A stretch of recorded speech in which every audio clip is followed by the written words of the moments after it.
ივანე გოზალიშვილი დიდ სამამულო ომში სკოლის გამოსაშვების საღამოდან მოხვდა. ამბობს, რომ 1941 წლის ბოლოს, როცა სტალინის ბრძანებით ქართული ნაციონალური დივიზიები ჩამოყალიბდა, იგი ამიერკავკასიის ჯარებში მოხვდა. 94 წლის ვეტერანს ახლაც კარგად ახსოვს ომში გამოვლილი გაჭირვება და მისი სამხედრო შენაერთის მოვალეობა. ამბობს, რომ 406-ე მსროლელთა დივიზია, სადაც იგი 20-ის მეთაური იყო, თურქეთის საზღვარზე იდგა და დაპირისპირებულ მხარეს შემართებით ებრძოდა. ომმოვლილი მებრძოლი კი საკუთარ სამშობლოში 1945 წლის ბოლოს დაბრუნდა.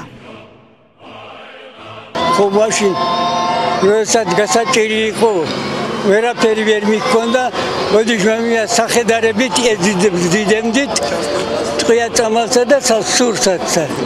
იქიდან მუსლიმმა ჩეჩნებმა დააგორეს ქვები, 3-4 კაცი ჩემი ამხანაგები იქვე ფეხები მოსტეხეს. 45-ში რო დამთავრდა, მე კიდე ჩვენ დაგვტოვეთ. მე ვარ 1921 წელს დაბადებული. გოზალიშვილის მსგავსად ომში სკოლის დასრულებისთანავე წავიდა დავით გოჩაშვილი. 4 წლის განმავლობაში იგი საბჭოთა ჯარების შემადგენლობაში იყო და ყაბარდო-ბალკანეთში იბრძოდა. 70 წლის შემდეგ იხსენებს, რომ მათი ოჯახიდან საბრძოლველად 5 ძმა გაიწვიეს. მათგან 2 უკან ვეღარ დაბრუნდა. ამბობს, რომ დაპირისპირება სასტიკი იყო და ბრძოლაში დაიჭრა კიდეც.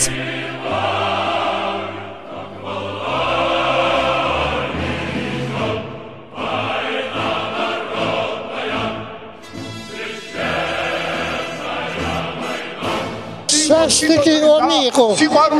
ბრძოლაში დავიჭერი. ხოლო ადგილობრივი მთავრობამ გადაწყვიტა, რომ გადაუხადოს ორდენარი თითოეულ თქვენგანს კურნალოვის შემდეგ ისე დავიჭრეს უკრაინამდე ვიყავი მე ბრძოლაში. ფაშიზმზე გამარჯვების 71 წლისთავი ახალციხეში ტრადიციულად 9 მაისის მემორიალთან აღინიშნა. სპეციალურად მოწყობილ ღონისძიებაზე ქალაქ ახალციხეში მცხოვრები 7 ვეტერანიდან 6, ხოლო მუნიციპალიტეტის მასშტაბით 16-დან მხოლოდ 5 მათგანი მივიდა. ომის საპატიო მონაწილეებს ადგილობრივი თვითმმართველობისა და საზოგადოებრივი კოლეჯ ოპიზარისგან სიმბოლური საჩუქრები გადაეცათ. გარდა ამისა, ისინი მეორე მსოფლიო ომში გამარჯვების 71 წლისთავთან დაკავშირებით სახელმწიფომ სპეციალური მედლებითა და 1000 ლარის ოდენობით თანხით დააჯილდოვა. დღესანდელი დღე არის ფაშიზმზე გამარჯვების დღე, ბოროტებაზე გამარჯვების დღე არის ეს და ღმერთმა დიდხანს გვიმყოფოს. ეს ვეტერანები ჯანმრთელად მაგალითი არიან ყველა ჩვენთაგანისთვის. ახალციხის მუნიციპალიტეტში სულ 16 ადამიანია დღეს. აქედან 5-მა შეძლო ჩამობრძანება ახალციხეში. დანარჩენებს ჩვენი წარმომადგენლები ადგილზე მოინახულებენ და მიართმევენ მათ საჩუქრებს. 9 მაისი თარიღი, როდესაც კაცობრიობის ისტორიაში ყველაზე მასშტაბური და სისხლისმღვრელი კონფლიქტი დასრულდა, დღეს გამარჯვების დღედ მოიხსენიება. ორი დაპირისპირებული მხარის ინტერესებს 60 მილიონამდე ადამიანის სიცოცხლე ემსხვერპლა, მათ შორის 20 მილიონამდე მშვიდობიანი მოსახლე იყო. სამამულო ომში ახალციხის მუნიციპალიტეტიდან 25,000 მამაკაცი წავიდა, მათგან 15,000 უკან არ დაბრუნებულა. დღეს კი მთელ სამცხე-ჯავახეთში 97 ომის ვეტერანია. Ни ночи битву трудную вели, этот день мы приближали как могли. ყველა მუნიციპალიტეტმა ზოგმა 250, ზოგმა 200, მერია მაგალითად 250. ყველა კიდევ ცალსად გადახმარება გაუწია. ყველგან ტარდებოდა კულტურული გასართობი ღონისძიებები და ავიცი, მე მგონი ამ წელს ღირსეულად შევხვდით შედარებით გასულ წლებთან შედარებით.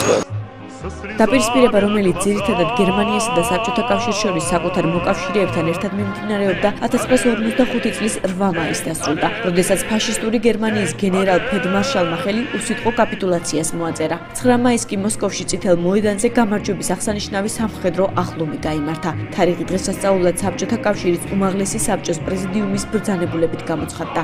9 მაისს ფაშიზმზე გამარჯვების დღეს постсაბჭოთა სივრცის ყველა ქვეყანაში აღნიშნა. Здравствуй, мама, возвратились мы не все, босиком бы пробежаться по росе.